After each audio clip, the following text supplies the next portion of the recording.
हरे कृष्णा हरि बोल।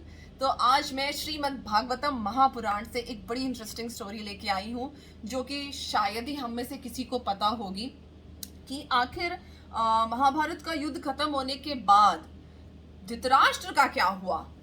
धृतराष्ट्र जो है वो बड़े ही, कह लीजिए, सॉरी टू से, बहुत ढीठ टाइप के निकले और वो पांडवों के साथ ही रहने लग गए। क्योंकि पांडव तो उनकी बहुत रिस्पेक्ट करते थे, तो उन्हें तो कोई शिकायत नहीं थी धृतराष्ट्र से।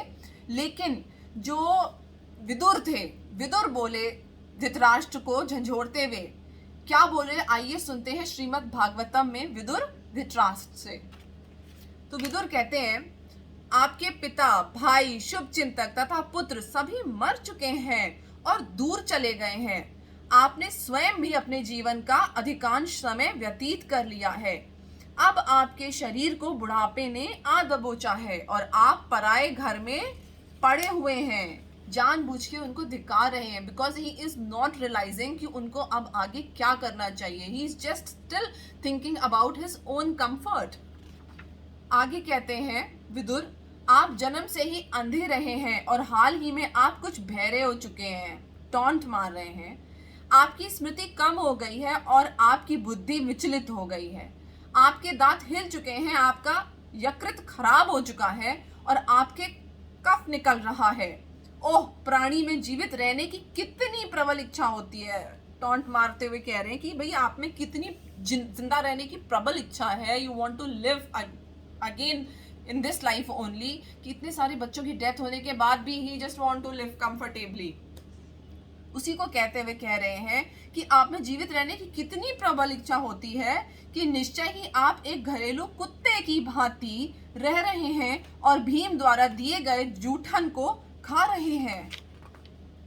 वो उनको रियलाइज एक्चुअली कराना चाह रहे हैं कि उनको अब आगे क्या करना चाहिए, उसके बारे में वो सोच ही नहीं रहे थे जो उस टाइम पे लोग करते थे।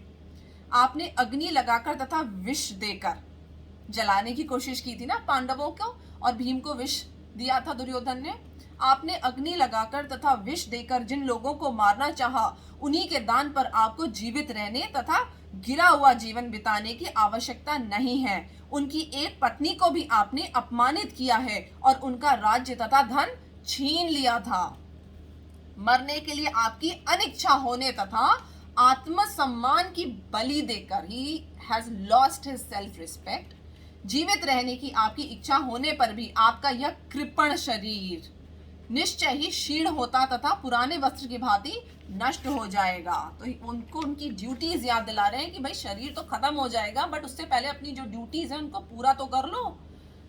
वह धीर कहलाता है जो किसी अज्ञात सुदूर स्थान को चला जाता है, और जब यह भौतिक शरीर व्यर्थ हो जाए तब सारे बंधन से मुक्त हो जाता है। उस टाइम पे लोग वनवास चले जाते थे सो दैट कि वो अपने सारे मटेरियल बॉन्डेजेस को कट कर दें, जिससे कि उनको मुक्ति की प्राप्ति हो सके, वो भगवान का ध्यान कर सके और कंसंट्रेट कर सके भगवान के ऊपर। बट अगर फैमिली के साथ ही रहते रहते तो वो कभी भी मुक्ति के पात्र बन ही नहीं सकते थे। एंड अनफॉर्चुनेटली युधिष्ठिर इतना कुछ हो जाने के बाद भी he wanted to live a comfortable life, but इतना युधिष्ठिर के धिकारे जाने पर फाइनली धृतराष्ट्र जो हैं वो पहाड़ों की ओर चले जाते हैं रहने के लिए, और साथ में उनके कुंती भी, सॉरी नॉट कुंती, उनकी पत्नी गंधारी जो है वो भी चली जाती हैं, इस बात को रियलाइज करते हुए कि what are their duties now.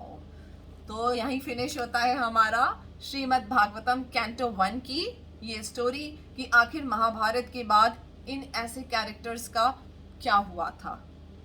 हरे कृष्णा हरि बोल।